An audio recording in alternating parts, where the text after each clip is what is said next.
Hey team, how we doing? Welcome to video number one. These are my infomercials. Don't we love air quotes?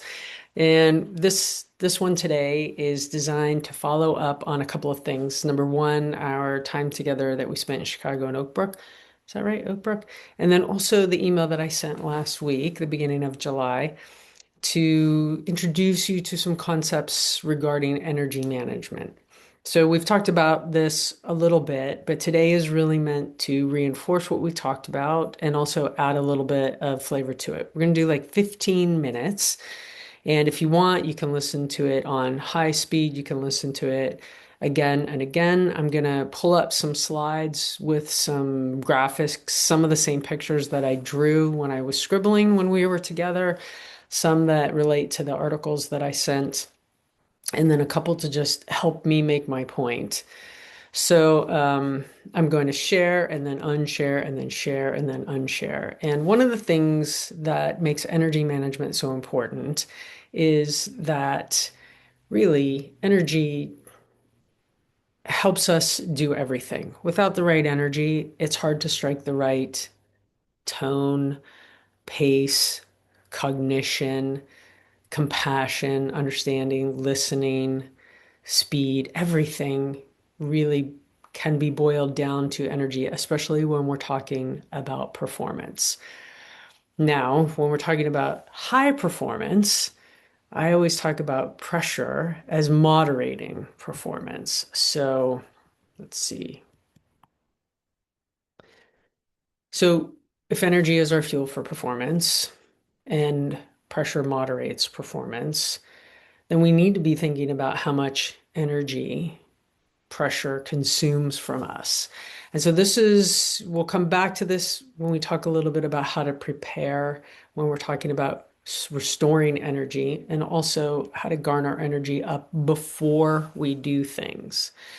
Okay, so one of the things that you may have read about if you read any of the articles that I sent you, the Dr. Lair article or the HBR article, one of the things Jim Lair talked about, which was revolutionary at the time, was the concept of energy being multidimensional. And how this is important, or why this is important, is because it just adds an ability to think about energy. So for me, before I learned about energy, and I may have already shared this with you, if somebody asked me, how's your energy?" Which is kind of a weird question anyway. But if somebody asked me that, I would have thought of it in terms of, am I tired or not?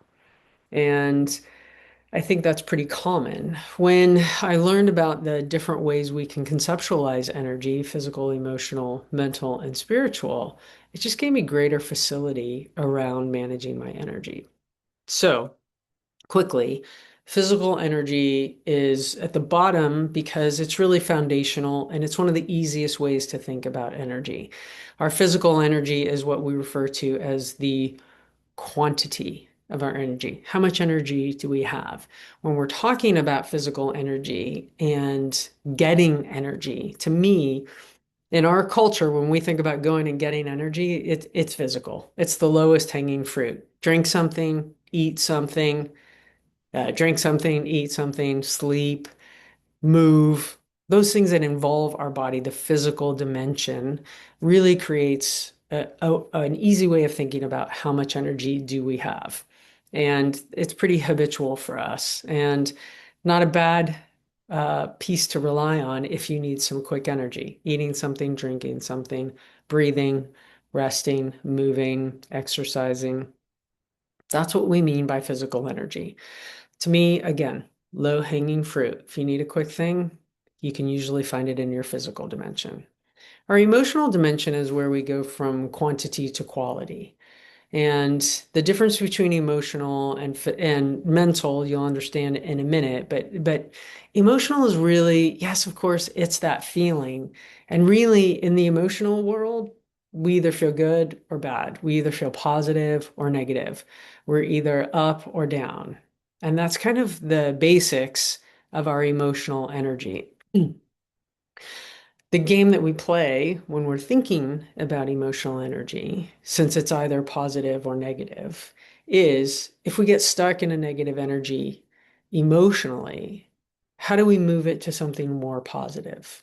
And we'll talk about that in a couple minutes.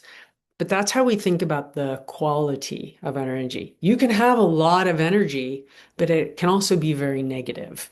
And so if we're thinking about our physical energy and how our emotional energy, how they impact each other, you want to be thinking about if you need a lot of energy, can you make it as positive as possible? And again, thinking about it swinging from side to side, not just either positive or negative, but it's often going to be somewhere in between. Neutral is not a bad place to be when you're thinking about emotional energy. It can be very productive, and for some, it can be very boring. So as you're listening to this, think about like what quality of energy. Sometimes being angry is a great motivator and not terribly inefficient. Over time, it will become inefficient, right? Like if you have a teenager, or if you're about to have a teenager, or if you remember being a teenager, sometimes you just got to piss a teenager off to get them to do anything. So again, energy is energy, but when you're talking about emotional, you're looking for the quality of it. Is it positive or is it negative? Okay, so quantity, quality. When we're thinking about our mental energy, we're really talking about focus. This is cognitive central, our prefrontal lobe, decision making. Mental energy lives in that intellectual space. Mental and emotional are highly related. And in psychology, we have this argument, do you think it first or do you feel it first? And to me, my answer is who cares? Because every thought has a resulting feeling, and every feeling has a resulting thought. So when you're looking to adjust some of your emotional energy, if it's negative and you want to move it over to the positive, sometimes you can do that with something physical, and sometimes you can do that with something mental.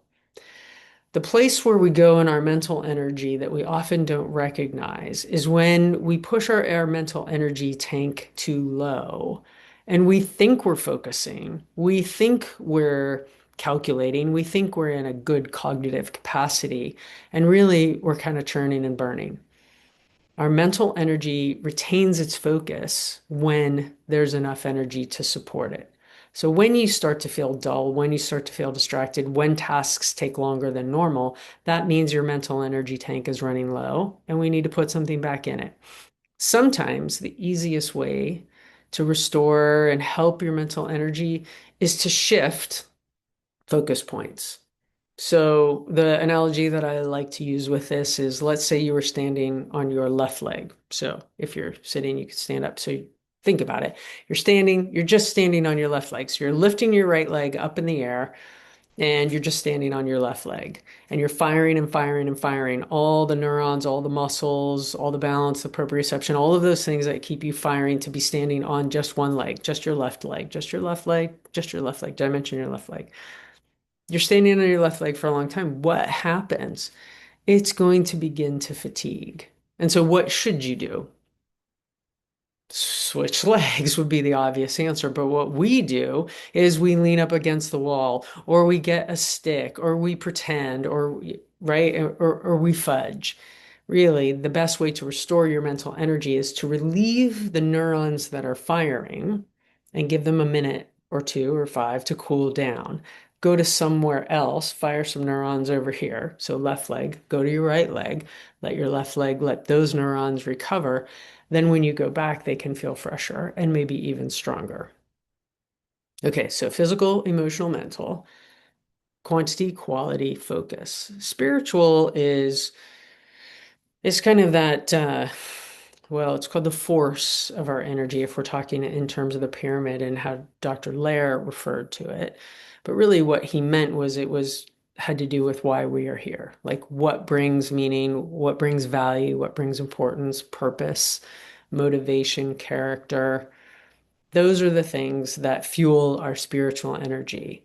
It can be very difficult to empty that tank because it's such a deep well. You can. But typically, your spiritual energy is a great reserve to go to when you really need energy. When you're having trouble motivating, you can look to your why. Why am I doing this? How does this bring meaning to my life? When you're doing something hard, it can help level set context for you. So, spiritual energy isn't something that we typically rely on a daily basis. However, it is a very powerful tool for us when we're thinking about energy. Sorry, I hit the wrong button. Okay, so we're thinking about our energy as being multidimensional. Now, if you, shameless plug, watched my TED Talk, one of the things that I talked about was having an oscillatory wave through the energy that we spend and restore. And this is mesmerizing. You want to think, spend, restore. I think I did this in Chicago, right? Really, what it is you're spending energy and you're restoring energy, and you're spending energy and you're restoring energy. And what we're really good at is spending energy, right? We spend energy, live up here in the spend zone all day long, and then we crash in the evening. And when we can create a little bit of a dip here and there, restore and recover some energy over the course of our day, then we get a better energetic result across the day. And so I'm going to share again.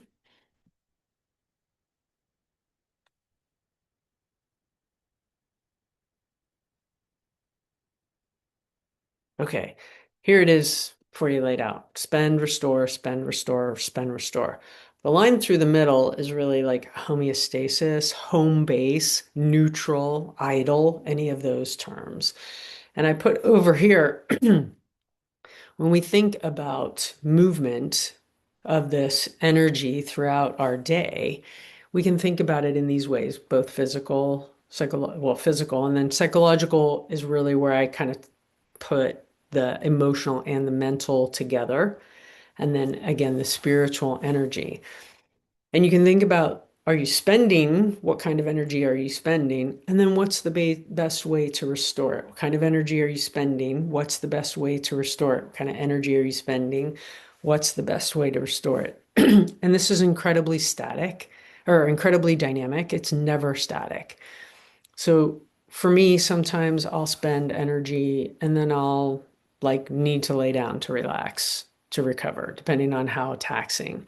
Sometimes I'll spend some energy and I'll need to go for a walk. Sometimes I'll spend some energy and I'll need to read something to stimulate my brain. Sometimes I'll need to talk to somebody. I'll go see my horses or spend time with my dogs or my cats, or those are very restorative creatures for me and beings for me, and they help me restore at an emotional level and sometimes a spiritual level, which really helps fill my tank quite nicely. You know you the best.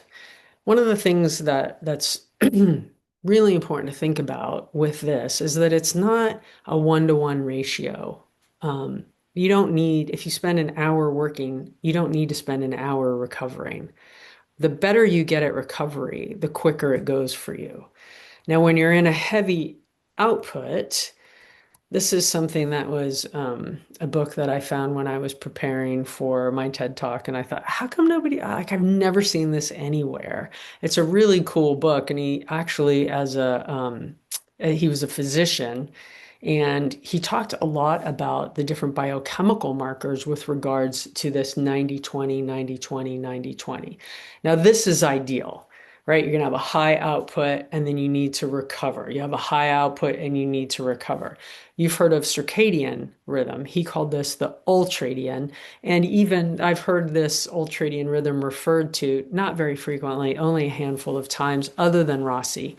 But really, it's this rhythm, it's this oscillatory need that our body has. And you kind of know, like everybody kind of knows intuitively, 90 minutes is a long time to be sitting, doing one thing. Even if you can tough it out and you've trained yourself to tough it out, if you don't have 20 minutes to take a break, take two, take five. Weave this in so that you get a little bit of a dip. You can have more up top, but as long as you get a little bit of a dip, as long as you're going below that middle line several times throughout the day, you're really going to feel much better and your energy will be better throughout your day. And then additionally, at the end of the day, what people report a lot is that they come home with more energy than usual. You do this, you create this oscillation, a couple of minutes here and there. And then by the end of the day, you're not as tapped. So I always would make a joke with people when I was teaching corporate athlete, and I would say, okay, let's say you work 8 hours a day. What if you took between 2 and 3 minutes every hour just to do breath work? Let's say that's the only recovery you can muster, right? Bottom line, like base recovery. I'm only going to take a couple of minutes every hour. I mean, really, what is that? That's somewhere between 15 and 25 minutes a day. And I would always make the joke and say, I bet I can follow you around and find 15 to 25 minutes every single day that you could recover, right? I think I said this, I'm not sure if I did, but one of the things that I love to do is to set an hourly chime. And I'm not wearing my Apple Watch, but I have an hourly chime um, app. And so my watch buzzes every hour on the hour. And I do a check in. I do a quick check in with myself every hour on the hour. And I ask myself 5 questions during this check in. Okay. And I've trained myself to do this and I can do it really quickly now. But really, one of the questions, so here are the 5 questions that I will ask. Have I eaten enough? Have I hydrated enough? Have I moved enough? Have I rested enough? And do I need to breathe? So, have I eaten enough? Have I hydrated enough? Have I moved enough? Have I rested enough? And do I need to breathe? So, when I'm training my high performing athletes or someone getting ready for a big competition or a big performance, like anything, could be anywhere, I will ask people to do box breathing, which I'll go over in a minute, every hour for 2 to 3 minutes to train that mechanism. So, breathing is an excellent, incredible way to restore and recover energy. Okay, one more thing about energy, and then we'll move on to the next topic. This is the dashboard of my car. I have a Lexus and it's a hybrid. And this, I took this picture, these 3 pictures. I was driving from my house up to University of Florida when I was working there, and I noticed this over a couple of days. And I had my cruise control set. You can see that little green thing in the middle with the car. I had my cruise control set. And so I didn't touch the throttle, the accelerator pedal at all. But what I noticed was the output of my engine. So this would be an RPM gauge in an older kind of car, a regular combustion engine car. But because mine's a hybrid, it uses charge, eco, and power. And those are the 3 ranges. And so if you can look over, like let's start in the lower left where it's on eco. So again, my cruise control is on, I'm going the same speed, and the output of the engine is moderate, right? I'm not, I'm probably on the gas engine instead of on the electric part of the engine, but it's a moderate output. And then if you just go up to the upper left, maybe I started going downhill.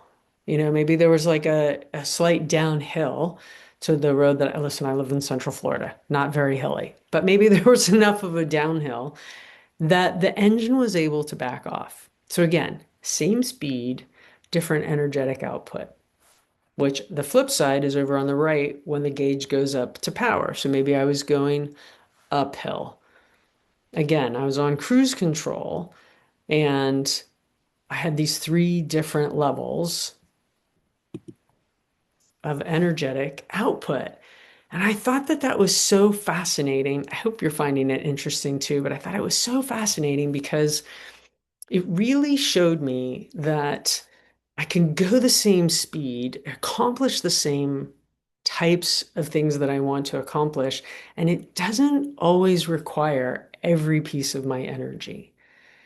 There are a lot of things that you do all day that you're really good at that you probably throw too much energy at. It's like pressing on the gas pedal when you're going downhill and there's a stop sign at the bottom. You don't need that much energy. You don't need that much force to get to the bottom of the hill. So just start to look at how you spend your energy during the day. To me, this was like revelatory because I stopped throwing so much energy. Like I would walk over to the barn, right? And I'd be exhausted by the time I got there because I spent so much energy walking over there. I don't really need to spend that much energy walking over to the barn or making eggs or answering an email or reading something, right? So begin to think about your RPM or your output gauge if in those terms. Okay. So this is something that we talked about, which was in when we were together, and it was the demand versus capacity. And if you remember this, we looked at how much demand we have and do we have capacity that is meeting our ability or the demand that's put on top of us, right? So the demand is the green, and that's going to continue to go up and up over time. And our capacity will naturally decline without intervention. Our capacity will naturally begin to decline with age. Even with intervention, at some point, our capacity declines with age, but it impacts our ability to perform. Okay, I'm going to go ahead and stop sharing so we can just talk about this for a minute. So if you're thinking about energy, you want to think about how much capacity you have to meet your demand just from an energetic perspective. So let's say you have a big presentation or something kind of goes sideways and you have, like a fire to put out. That is going to increase demand or put known or unknown, expected or unexpected demand on you. Do you have the capacity to meet that? And if you don't, you can rally, you can borrow from Peter to pay Paul sometimes, but it's a good way to think about energy and energy spend. And I know we talked about this and this resonated very nicely. I felt like it resonated really nicely when we were together in Chicago. But again, just always be evaluating. You want to look through a lens of, do I have the capacity for this demand? And sometimes it's not, okay, if I don't have the capacity, I'm not going to meet the demand. That's typically not where we live. Where we live is, how do I get the capacity to meet the demand? Or how do I decrease the demand to meet my capacity? It's usually the former, not typically the latter.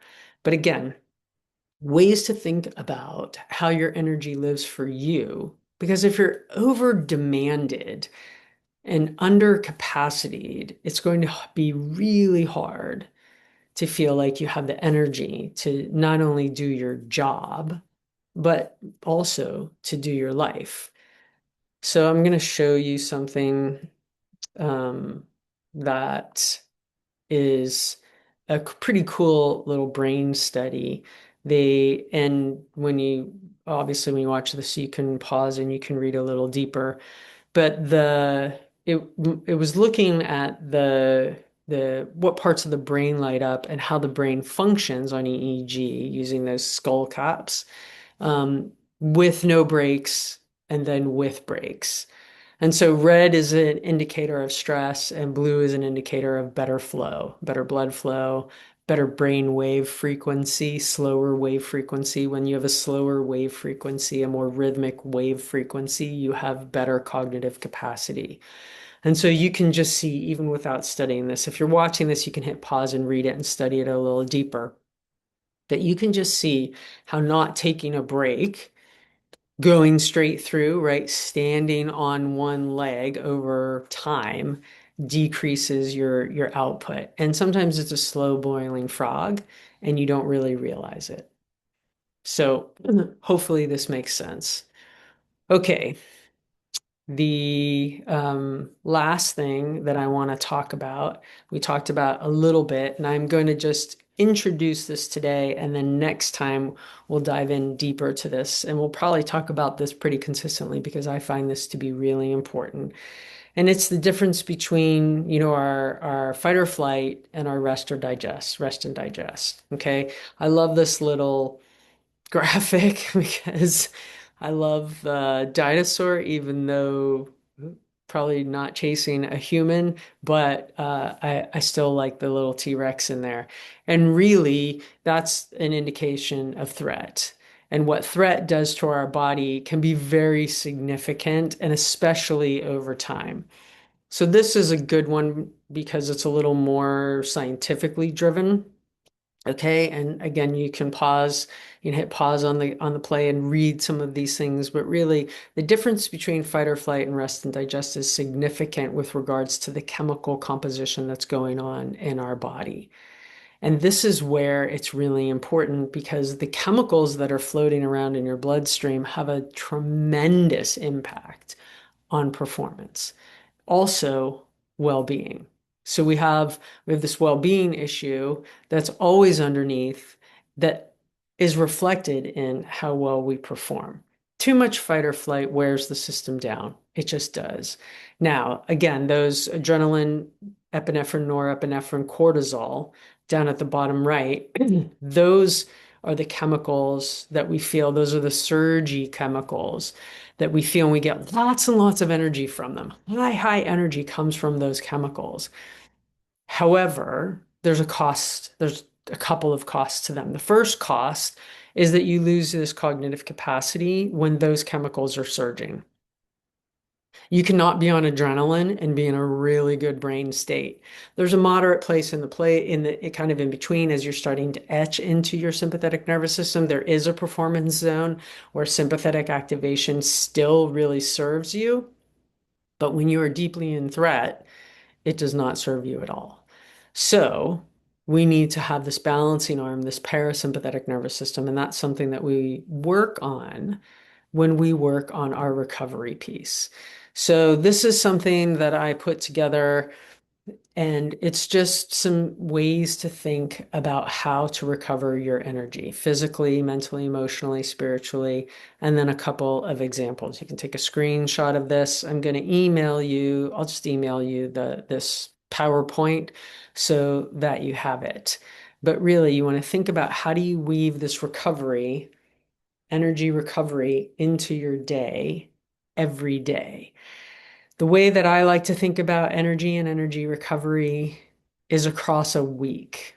You're never going to be perfect across any one day, but if you can eat enough, drink enough, exercise enough, move enough, sleep enough, relax enough, push yourself enough, stress enough, recover enough across a week, I find that it really serves both your well-being and your performance.